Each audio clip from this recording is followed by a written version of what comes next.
소인국과 거인국의 전쟁은 오래도록 이어지고 있었습니다.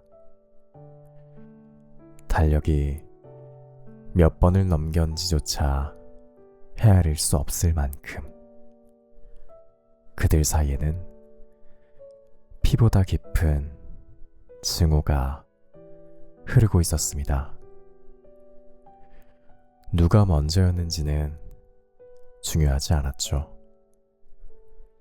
사람들은 그저 지금 보이는 폭력만을 이야기했고 그것이 전부라고 믿고 싶어 했죠.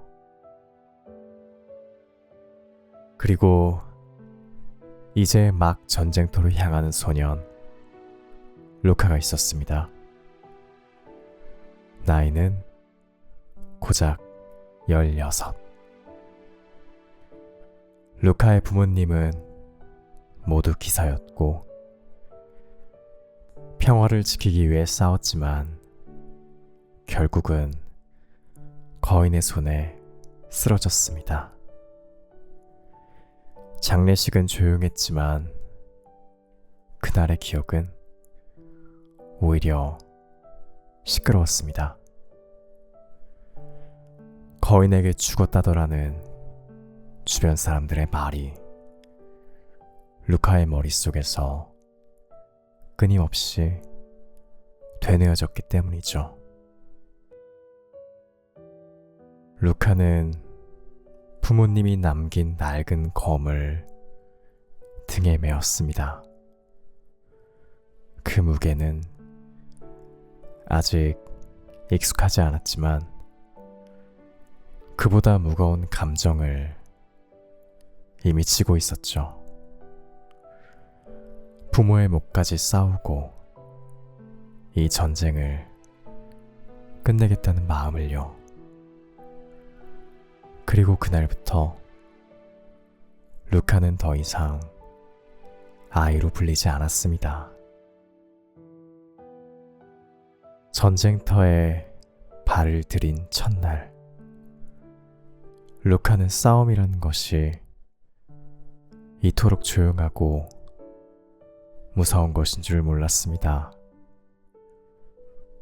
병사들의 함성은 멀리 있었고 손끝의 떨림은 가까이 있었죠.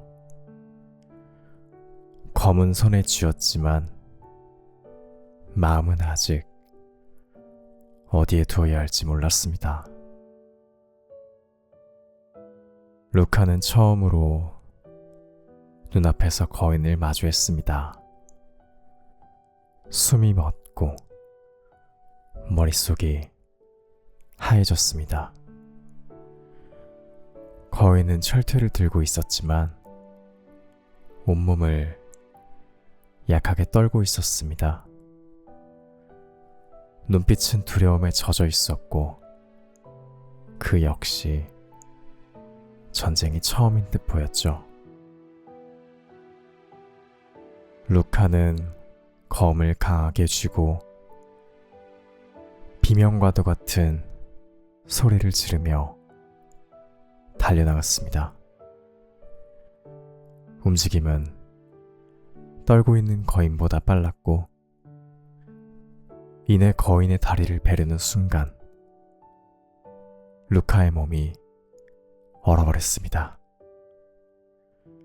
마음이 몸을 따라가지 못했고 루카는 검을 휘두르지 못했습니다. 하지만 그 순간 거인의 팔이 움직였습니다. 떨리던 철퇴가 허공을 가르고 날아들었죠. 루카는 피하지 못했습니다. 묵직한 충격이 몸을 때렸고 그의 몸은 언덕 아래로 내려치듯 굴러 떨어졌습니다. 바닥이 가까워졌고 숨은 끊어질 듯 거칠어졌습니다. 세상이 기울고 있었죠. 그날 루카는 전쟁의 시작과 함께 패배자가 되었습니다. 루카는 한동안 깨어나지 못했습니다. 깊은 어둠 속에서 떠다니는 기분이었죠. 몸은 뜨겁게 아팠고 머릿속은 흐릿한 안개처럼 멍했습니다. 가끔 짧게 정신이 들 때가 있었습니다. 그럴 때마다 들리는 건 전쟁터의 고함이 아니었죠.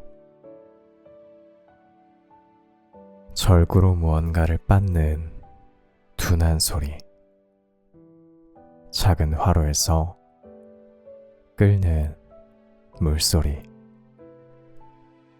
어딘가 초록빛이 감도는 나뭇잎 냄새, 피나 연기와는 전혀 다른 냄새였습니다. 그렇게 며칠이 흘렀고 마침내 루카는 완전히 정신을 차렸습니다. 숨을 크게 들이켰고 몸을 일으키려 했지만 갈비뼈부터 다리까지 온몸이 쿡쿡 쑤셨죠. 그런데 그 순간 무언가가 다가왔습니다. 그것은 거인이었죠.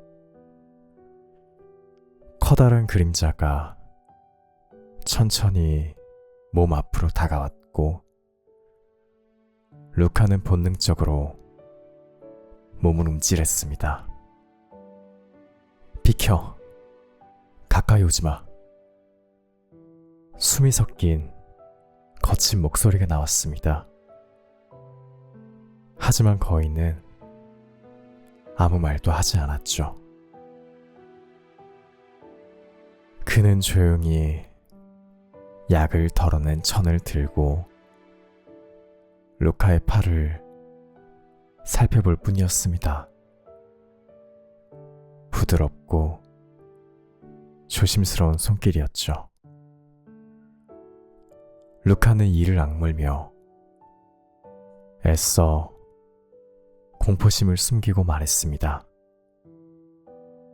더러운 거인 주제에 착한 척하지 마. 거인은 대꾸하지 않았고 손을 멈추지 않았습니다.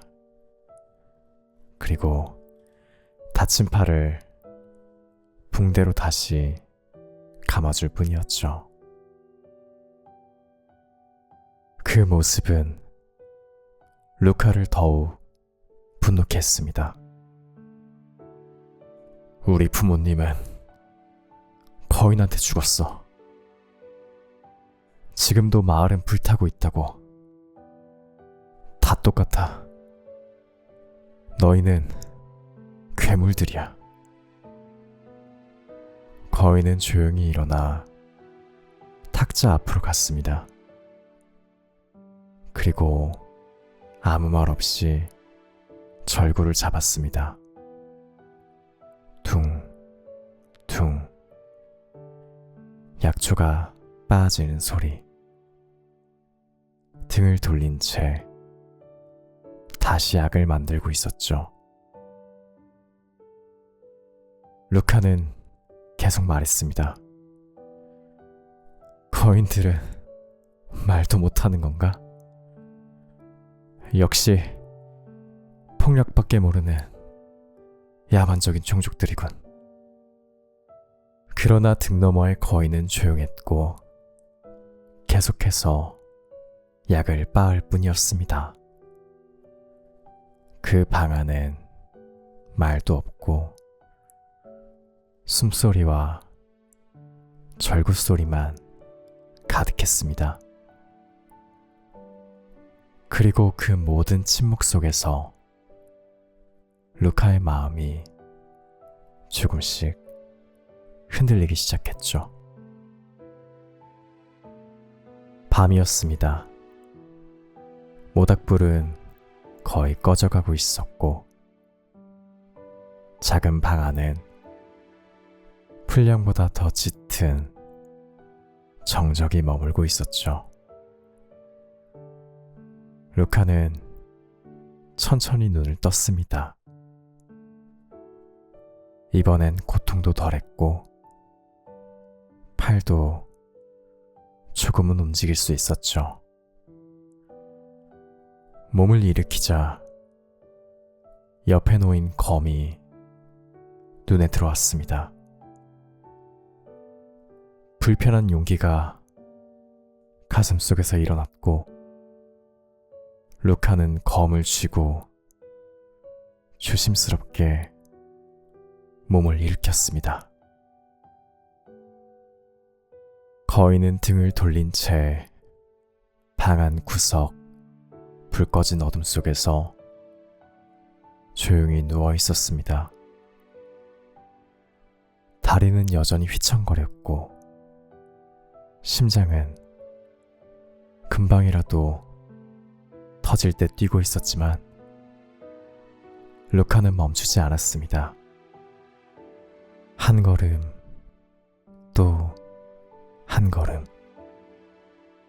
그는 천천히 거인을 향해 다가갔고 검을 과장되게 위로 치켜들었습니다. 그러나 그 순간 눈앞에 커다란 손이 보였습니다.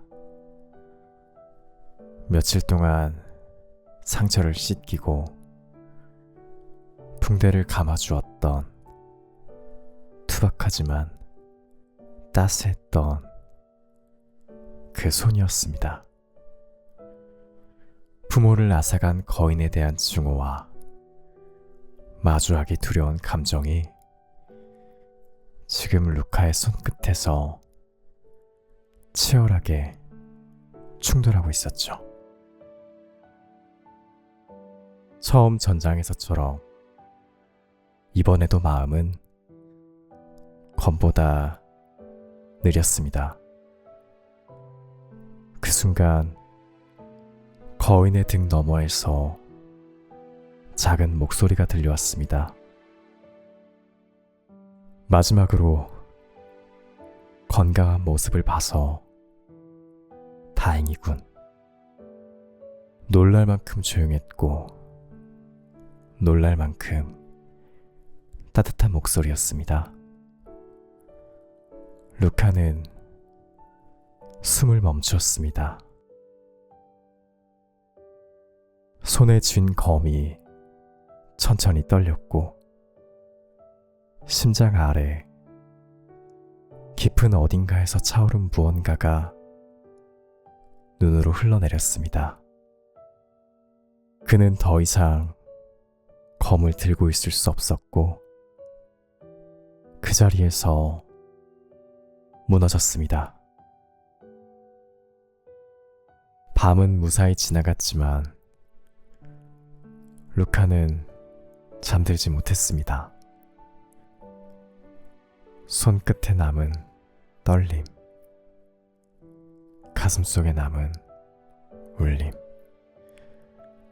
그 모든 게 아직 몸에 박혀 있었죠. 날이 밝고 방 안이 서서히 밝아졌을 때 거인은 다시 루카의 상처를 살폈습니다. 마치 어젯밤에 아무 일도 없었다는 듯 천을 걷고 약을 바르고 새 붕대를 감아주었죠. 루카는 그 모습이 더욱 참을 수 없었습니다.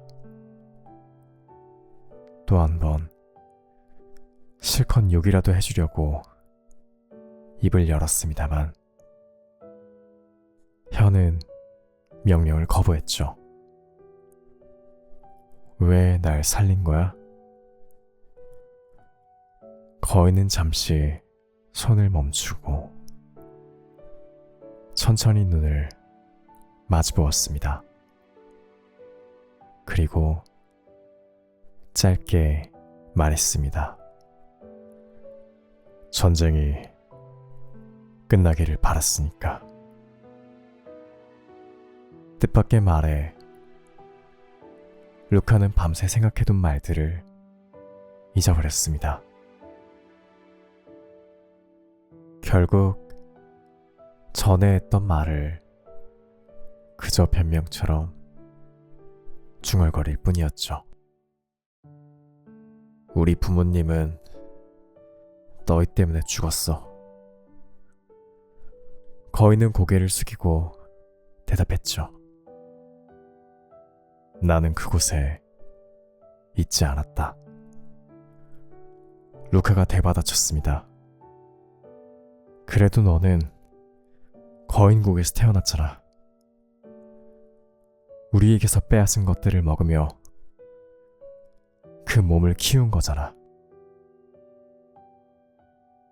그 말에 거인은 조금 긴 숨을 내쉬더니 처음으로 감정을 담아 말했습니다. 이 커다란 몸은 멋대로 거기서 태어났다. 하지만 지금은 이 집에서 살고 있지. 내가 기른 것들을 먹으면서 말이야. 그 투박한 말이 루카의 마음엔 이상하게도 오래 머물렀습니다. 잠시 침묵이 흐르고 루카가 입을 열었습니다. 이름은 있어? 거인은 잠시 망설이다가 낮은 목소리로 말했습니다. 레노라고 한다. 그 말은 방 안의 공기를 조금 부드럽게 바꾸었습니다. 루카는 그 이름을 가만히 중얼거리다 자신이 그 이름을 기억하려 한다는 것에 작게 당황했습니다. 그 사이 레노는 밭으로 향했고 방 안에 남은 루카는 등을 돌리고 눈을 감았습니다. 화를 내고 싶었지만 멋대로 태어나고 자라서 그런지 말을 안 들을 때가 많은 몸이었습니다. 루카는 빠르게 몸을 회복해갔고 어느 날부턴 괭이를 들고 레노의 옆에서 같이 밭을 일구기 시작했죠. 도와줄 필요 없어. 레노가 말하자 루카는 괭이를 어깨에 메고 웃으며 대답했어요. 나도 도와달라 한 적 없었거든. 그 말에 레노는 고개를 천천히 돌렸죠. 눈에 보이진 않았지만 입가가 살짝 움직였을지도 몰라요. 햇살이 기울고 그 속에서 둘의 그림자도 살며시 겹쳐졌습니다. 시간이 흘렀고 석양이 내려앉은 어느 날 둘은 나무 아래 앉아 조용히 숨을 고르고 있었죠. 레노는 약초를 손질했고 루카는 그 손끝을 바라보다 문득 물었어요. 고향엔 안 돌아가? 그래. 짧지만 무게가 실린 대답이었죠. 고향에선 상처를 꿰매고 풀을 달래줬지. 루카는 말없이 고개를 끄덕였어요. 그럼 왜 여기 있어? 레노는 손을 멈추지 않고 느릿하게 말했어요. 싸우지 말자고 했어. 다치는 걸 보고 싶지 않았거든. 그랬더니 배신자라고 부르더라. 루카는 놀란 듯 고개를 들었지만 레노는 입을 떼며 계속 말했어요. 그래서 떠났지. 또 다른 전쟁이 될까봐.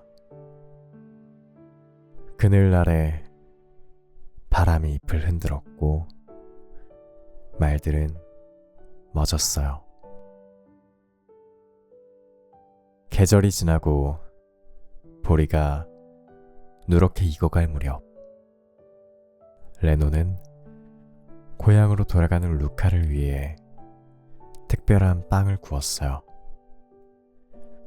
투박하지만 고소한 냄새를 품은 빵. 그는 조심스럽게 보자기에 감싸 루카에게 내밀었죠. 자, 가져가. 루카는 손을 뻗었지만 곧장 받진 않았어요. 잠시 서 있던 그는 등에 찬 검을 풀어 레노에게 건넸어요. 빵이 무거워서 검까지 들고 가긴 힘들겠네. 그 말은 쑥스러우면서도 단호한 선언처럼 들렸죠. 루카는 빵을 메고 숲길로 천천히 걸어갔어요. 바람이 어깨를 스치고 햇살이 땅 위로 내려올 때 등 뒤에서 작은 목소리가 들려왔어요. 조심해서 가. 루카는 돌아보지 않았어요. 하지만 그 말은 발끝까지 따라왔습니다. 마치 따뜻한 빵 냄새처럼 말이죠.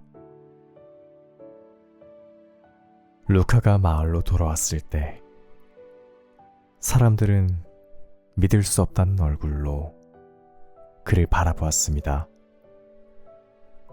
다들 그가 전쟁터에서 죽은 줄 알았으니까요. 하지만 루카는 살아있었고 검도 없이 작은 보자기 하나만 들고 돌아왔습니다. 누군가가 물었습니다. 무사해 보여서 다행이군. 그런데 어떻게 돌아온 거야? 사람들이 둘러싸자 루카는 잠시 고개를 떨군 채 서 있었습니다. 그리고 해가 마을 지붕 위로 천천히 내려오던 그때 그는 입을 열었습니다. 착한 거인이 구해줬어요. 뜻밖의 말이 나오자 사람들 사이에 웅성거림이 퍼졌습니다. 거인이 착하다고? 그게 무슨 말이야? 루카는 잠시 멈칫했지만 다시 조용히 말했습니다. 그의 이름은 레노예요. 거인이라고 해서 모두 나쁜 건 아니에요. 우리나라에도 도둑들은 있잖아요. 그 말은 작은 돌멩이가 물 위에 떨어지듯 마을의 고요함을 깨뜨렸습니다. 잔잔했던 말 한마디가 주점의 탁자 위로, 시장의 좌판 사이로, 병사들의 창끝을 따라 번져갔고, 며칠이 지나자 그 이야기는 결국 왕의 귀에도 닿았습니다. 왕국의 병사들은 말을 타고 성문을 나서 숲의 길을 따라 곧장 그를 찾아왔습니다. 레노는 저항하지 않았습니다. 그저 문 옆에 걸어두었던 검을 조용히 바라보았을 뿐이었죠. 그 검은 루카가 두고 간 녹슬지 않은 약속이었으니까요. 광장에 도착했을 땐 이미 사람들이 둘러싸 모여 있었어요. 거인이 잡혔다는 소식에 루카는 혹시나 해서 달려나왔고, 끌려가는 레노를 발견하고는 붉은 얼굴로 병사들을 향해 달려들었죠. 풀어줘. 레노는 잘못한 게 없어. 병사들이 길을 막아섰고 그들의 손을 넘을 수는 없었습니다. 내가 그런 말을 해버려서. 루카는 자신의 경솔함을 후회했고 묶인 채 끌려가는 레노를 똑바로 바라보지 못했죠. 며칠 뒤 왕국은 전례 없는 결투를 열었습니다.